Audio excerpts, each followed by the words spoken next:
Hello everybody, welcome back to Baking with Aunt Sissy, and we are making banana bread.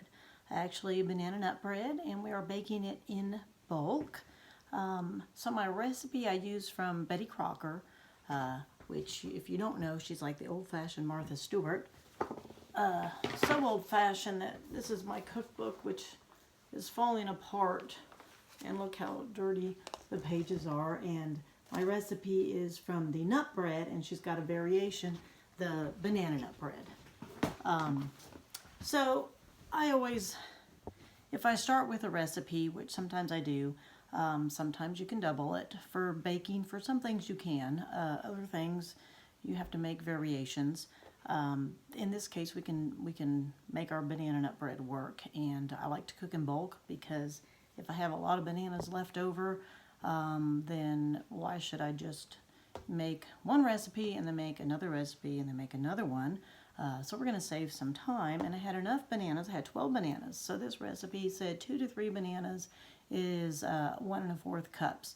So what I did, well, the first thing I did is I greased and floured my pans, and I have 3 different size pans that I'm going to use. I like to use the little mini loaf pans, and I have greased and floured them. I greased them with some lard. You can use shortening if you like, and then floured them so that they won't stick.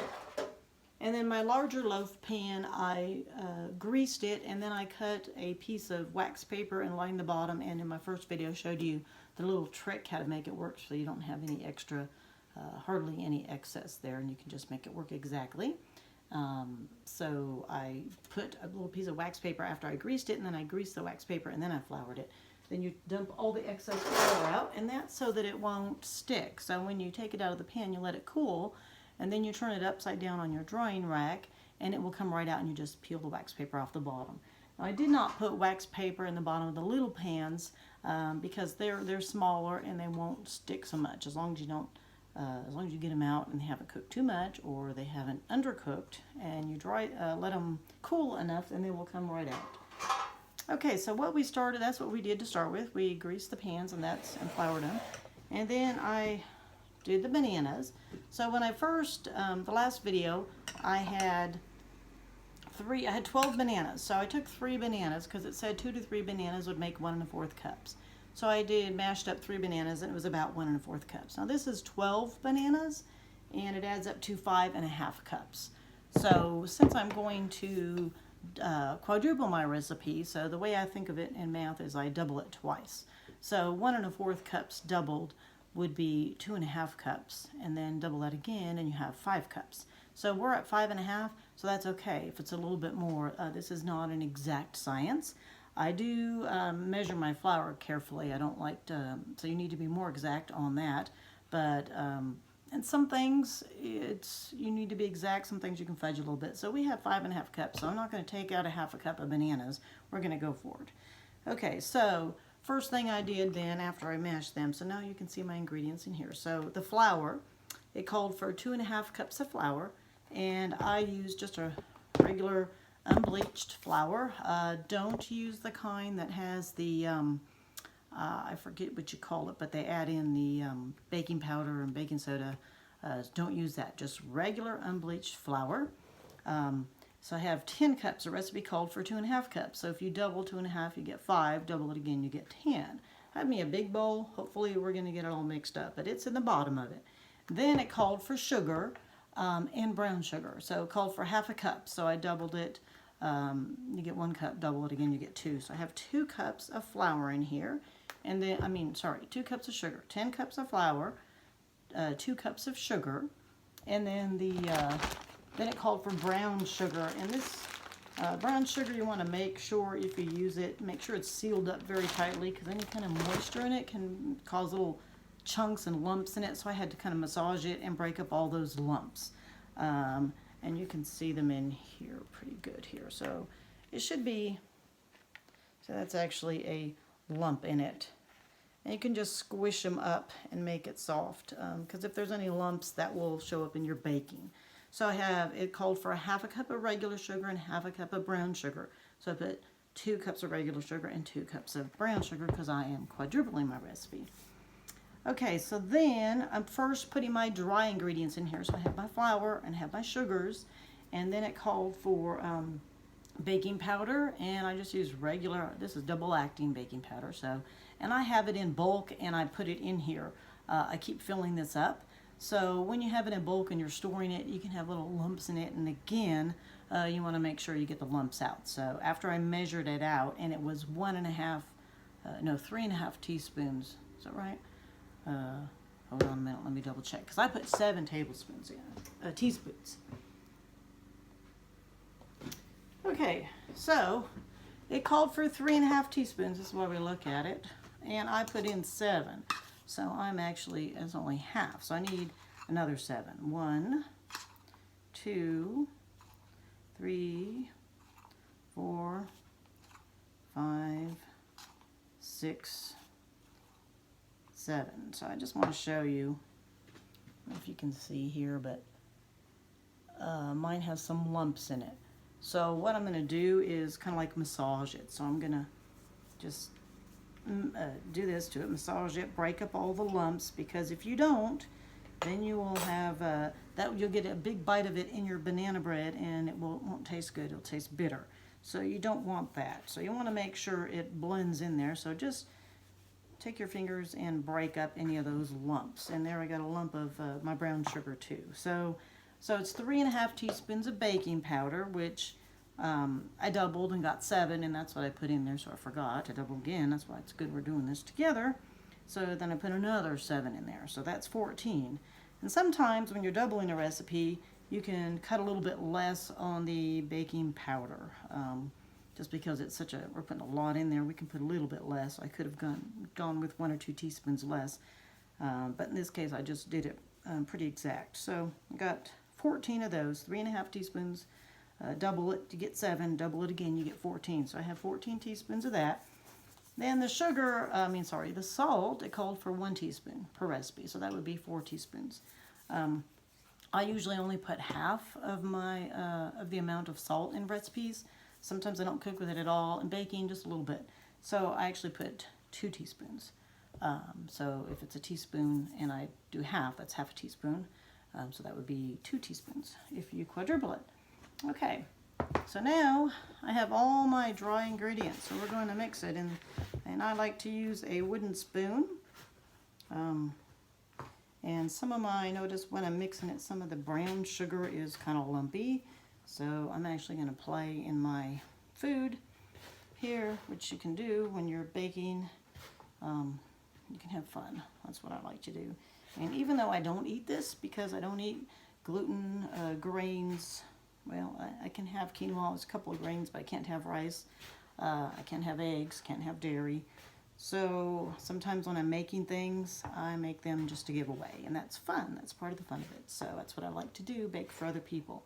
So I'm mixing my dry ingredients, and I'm also, as you notice, sticking my hand down in there, just making sure it gets blended pretty good, getting the lumps out of my brown sugar. Now, when you have when you're cooking in bulk, baking in bulk, which is what we're doing here, put that out of the way, you just want to make sure all the ingredients get moistened together and blended together. So I'm not using a mixer. Some recipes I do this. We're having such a big bulk. I'm not, and normally I wouldn't use a mixer anyway for this recipe. So I'm sticking my hands way down in here. As you can see, starting to get blended pretty good. So I'm just sticking them in there, making sure I don't have any lumps. If we have a lump of brown sugar, it won't be the end of the world. It'll be sweet. But if you bite into a lump of the baking powder, ooh, that's not too good. Okay, so that's pretty good. So once I do that, get my dry ingredients blended together, then after I've played in it enough, this is so much fun, and it's a Labor Day weekend today, and Richard, instead of videotaping for me, is out mowing, so that's okay. After that, we're going to go on an adventure, and I might get a video of that for my YouTube channel, but so while he's mowing, I'm in here baking, so this is going to be good. Anyway, so then, if you can see here, so I've blended it. Now I'm going to make a little well in the middle. So you just put an indentation, leave some room in the middle, and that's where I'm going to put my liquid ingredients. So so that it'll be easier to blend them together. So I make like a little well in the middle of it, and I'm going to actually start with my bananas. So I'm going to dump the bananas into the middle. Okay, so again, that was 1 1/4 cups of bananas, which is about 2 to 3, and that's just rough. I ended up with 5 1/2. So quadrupling the recipe would have been 5. So now the other ingredient is milk, okay? And I'm using almond milk because I ran out of regular milk. The recipe calls for 1/3 of a cup. So if we double that, then we have 2/3, and we double that again. 2/3 and 2/3 is 4/3, which is 1 1/3 cups.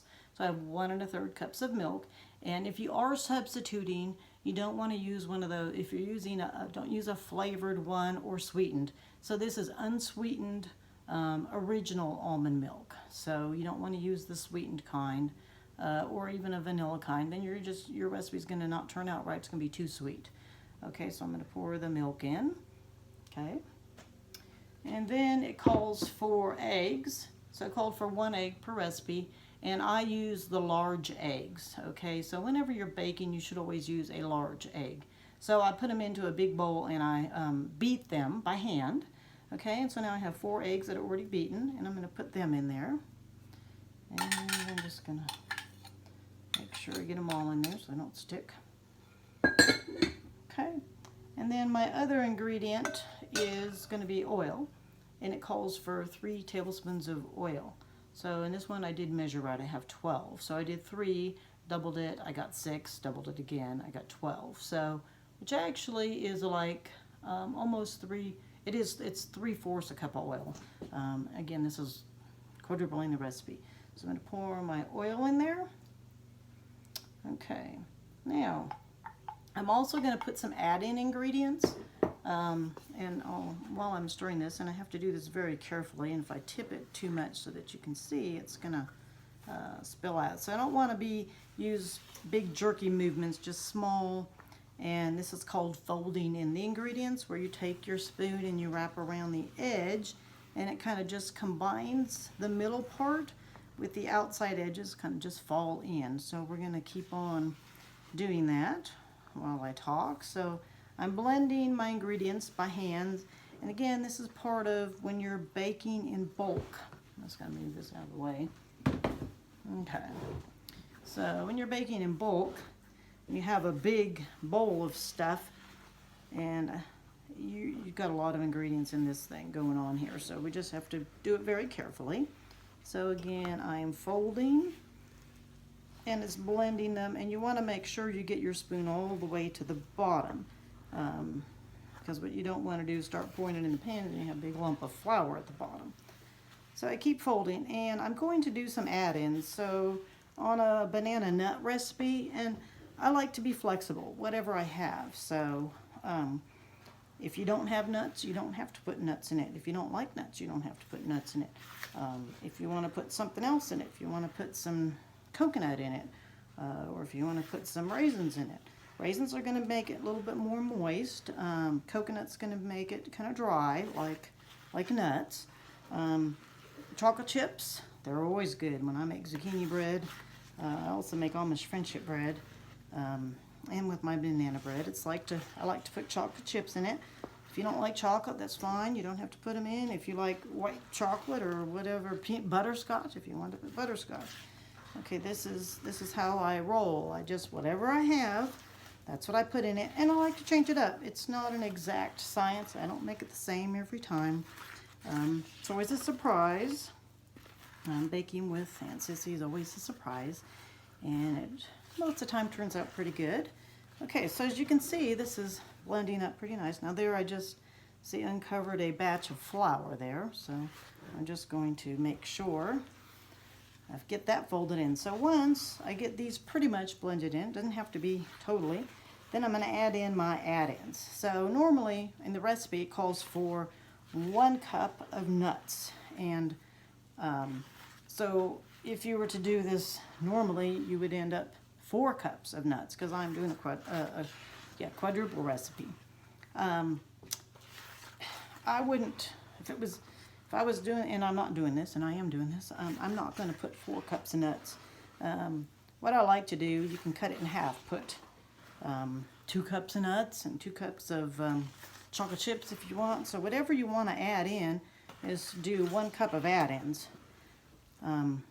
So in other words, if you're making your recipe, and I have done this before, if you're making your recipe and you want to put a cup of nuts, you can just add in a cup of chocolate chips as well. But we're making a really big recipe, so because this is in bulk, that would be just a lot of nuts, and it would, I think, dry it out a little bit, the recipe. So I'm going to put 1 cup of nuts, and actually the reason why it's only really 1 cup is I took some pecans out of the cupboard, and that's what I had. I actually had, and I measured them, and this is blending this pretty good, so I know once I get that pretty good, I'll show you. So I just wanted to show you the nuts. So I had some pecans, and I put them in my chopper. Okay, and you can chop them up different ways. If you put them in a mini food processor, it's going to blend them up pretty fine. You don't want them real fine. You want them just, well, they have some chunks in them too. So this chopper's really old. It was my mother's.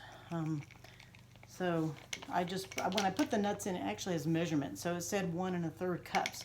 And then I just went like this, and it chops them up. And after that, it ended up with 1 cup of chopped nuts. And so this is what they look like. So as you can see, what it does is the ones on the bottom tend to be more fine and the ones on the top chunky. But that's okay. This doesn't have to be exact. We just chop up the nuts. And it's better if they're not so fine, because then when you're biting into your banana bread, you have some chunks. Okay, so I'm not going to add them in. I'm just making sure all my flour, and you can see the more I stir it, the more it keeps showing up some flour at the bottom. And if you just put this in your baking pan like that, then you're going to have some white chunks in the middle that will bake like a white chunk, and you bite into it and it's just nothing. They're going to be the flour not mixed up. So you do want to make sure that you get it mixed up really, really good. Okay. So, and it's taking a while because I got 4, and I'm just getting a workout too. I'm getting my workout, my exercises, which is good. Okay, so we're still getting it in there. If it's not all the way mixed before you add your add-ins, and sometimes, I switch. So I give my other arm a workout. When you start adding in the ingredients, you're going to be stirring it as well. So that's also going to go make it come down. Now, when you're making your banana bread, this is banana nut bread, but like I said, you don't have to put nuts. You can put chocolate chips. You can put raisins. You can put coconut. You could put craisins. You could put dried cherries. If you wanted to be creative, whatever flavors you think are going to go good with your bananas. So, which actually when I do zucchini bread, zucchini doesn't have a flavor really, and so you can be more experimental, if you will, with it. Okay, so as you see, I'm going around like this with my folding, and there's no flour that's appearing, so it seems like I have mixed it pretty good. Okay, so now I'm going to dump in my nuts. Now, if you use a chopper like this, it actually has a wooden base to it, so I have to keep hitting it. There, it comes out. There, that's my nut chopper. Like I said, you can use other ways. So, and it is pretty finely ground there, but some of them are chunks. So you'll want to have some chunks of nuts. So I'm adding in. So normally I would have 4 cups because the recipe calls for 1 cup of nuts. So I'm doing 1 cup of nuts. I'm doing a cup of chocolate chips. And the chocolate chips, normally I use just regular, but I didn't have any, and I did have some of my special gluten-free, dairy-free, vegan chocolate chips. So that's what I'm going to put in there. And then I'm going to put a cup of, this is shredded coconut. The shredded coconut is going to be more like the nuts. It will tend to make your recipe dry. And this is what I use, shredded coconut, and make sure it's unsweetened. You just don't want to add in more sweet than it needs. Okay, so really I have 3 cups of add-ins in here. If I wanted, I could put another cup of chocolate chips in there. But you don't have to. It doesn't have to be 4 cups. But you know what? Just because I want to, I'm going to add in another cup. That way we'll have 4 cups total add-ins since it calls for 1 cup. So, and in my package I only have a little bit extra, so it doesn't have to be measured exact. Just going to put them all in. So now I have my add-in. So now I'm going to stir that up. Make sure they're all added in there good. Then I'm going to pour them into my pans. And as you can see, these ingredients, see all that? Oh, it actually smells good. I won't be eating it, but that's okay. I've been making it for so many years here without being able to eat it. It doesn't bother me, but it does smell good, and I like to take pride in my work, and even though I can't eat it, I want to make sure that everybody else can, that can eat it, and that they like it. So I'm going to cut it off here for just a minute, and I'll come back to the video afterwards, but I'm going to pour it into my pans after I get it blended. And when you're baking in your pan, you don't want to make it full because it's going to puff up over the pan. And if it's too much, it'll just flow out of here and it'll come down the sides and it'll burn in your oven. So you want to make sure you're at about just over a half, so like 2/3 of a pan. You don't want to go more than that. And then we're going to bake it, let me just double check, but I think it's an hour. Let me double check here. Yeah, let's see. Okay, yes, so loaf pans are 55 to 60 minutes, so yes, which is an hour. Okay, so, and that's at 350. So I have my oven already heated and ready to go. I'm going to pour it in my pans. So put it in your oven at 350. You want to make sure you put it in your middle rack in the middle, so you don't want it way at the bottom and you don't want it way at the top. I'm going to have a lot of these, so there's going to have to be some at the bottom and some at the top. So I might, in the middle of baking, switch them around some, but I will do them as close together. I don't want them too close to the top so they burn, or too close to the bottom so that they burn. And so then I'm going to come back with you in a little bit after they come out of the oven, and you can see how delicious they look, and maybe I can have somebody in here to taste it too so that you'll get to see how they taste.